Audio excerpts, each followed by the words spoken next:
Je suis Franck Malilo, avocat au barreau de Sud-Kivu. Je travaille avec la synergie des médias pour l'Union des forces dans le cadre du monitoring des atteintes de cas de la violation des libertés de la presse dans le ressort de l'organisation Synergie des médias et dans le Sud-Kivu. C'est une opportunité pour moi de présenter à la nation ce que nous faisons comme travail au sein de la synergie des médias pour l'Union des forces. Nous assistons les journalistes et les médias qui sont en conflit avec la loi.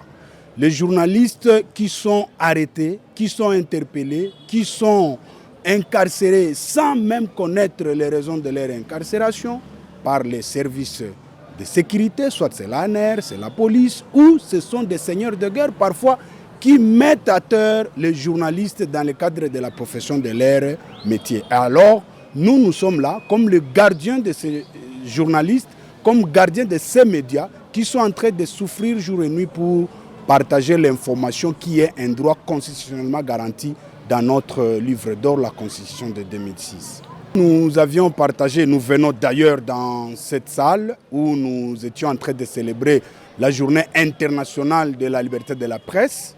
Nous venons de présenter quelques cas. C'est vrai, il y a baisse des cas parce que la plupart des cas ont été signalés fin 2023 avec les violences électorales. Beaucoup de points focaux que nous avions envoyés dans la zone, ils ont reporté beaucoup de cas de violences électorales. Il y a des candidats entre eux qui faisaient des histoires et il y avait beaucoup de cas qui ont remonté, mais aussi après 2023, il y a eu début 2024. Mais depuis fin 2024 et 2025 que nous sommes, il n'y a pas assez de cas, sinon seulement les cas avec la prise de certaines villes du Sud-Kivu et territoire, qu'il y a des cas qui se sont signalés comme la radio de Minova qui a connu des problèmes. Il y a d'autres radios dans d'autres zones qui ont été obligées de désinstaller leur matériel pour les protéger parce qu'il y avait risque ou menace de vol ou de déplacement de matériel.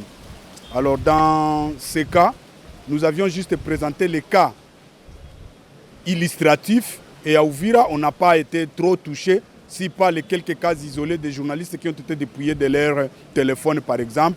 Mais sinon, en général, la situation des journalistes a été présentée bonne avec une cote peut-être de 50%.